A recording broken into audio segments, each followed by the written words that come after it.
These have been hard days. These have been strange days, the hardest and the strangest maybe ever in my whole lifetime. You know, it all began with a pandemic. That turned everything upside down. But now here in recent days, even more. And well, you've seen it too. But there's been yet another death of a black man, another death of a person of color. His name was George Floyd, and he died with a knee of a police officer on his neck. And that has unleashed all manner of protest, of raised voices, people crying out for justice and for equality.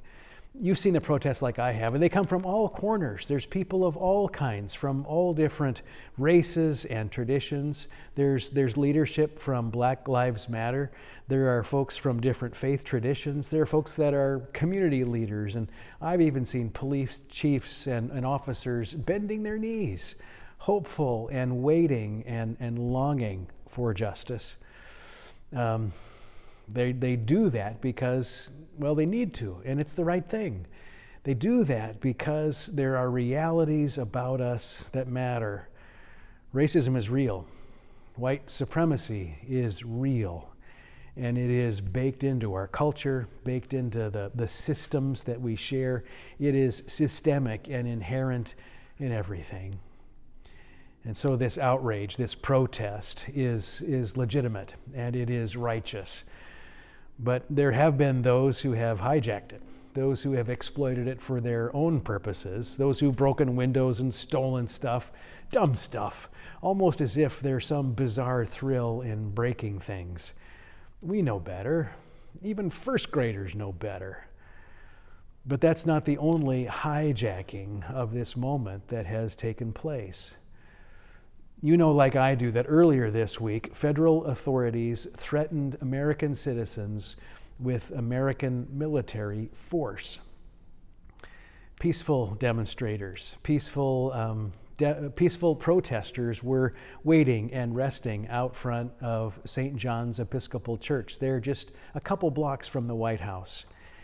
And suddenly there were those officers, there were those who came with destructive and harmful intent to clear the street. They did so with clubs and with gas and with shields. There were pastors and members of that congregation out front at the time, and they were handing out water.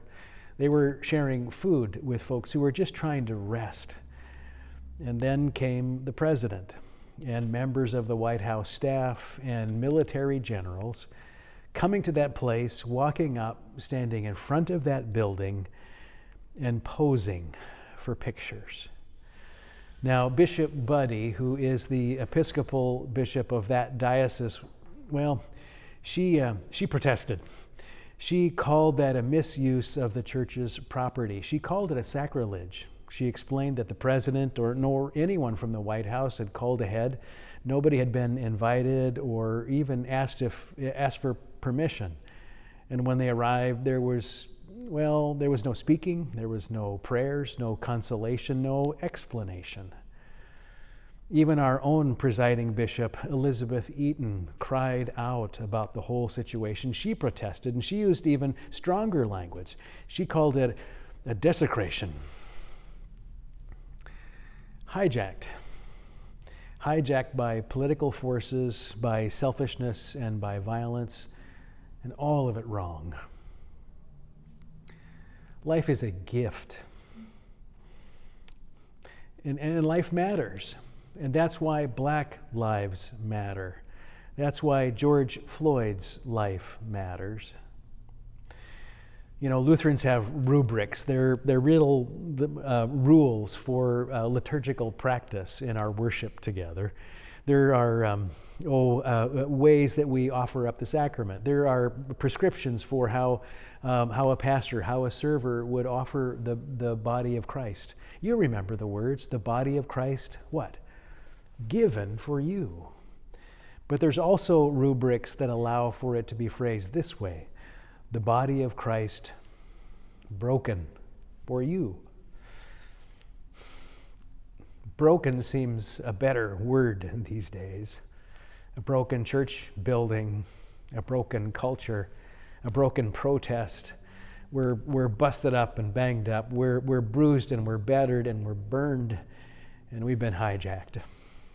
Followers of Jesus, don't break stuff.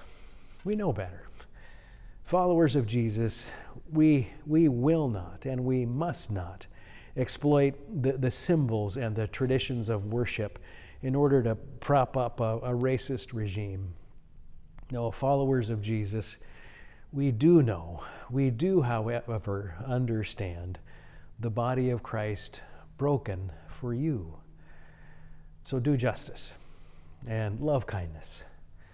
Walk ever so humbly with God.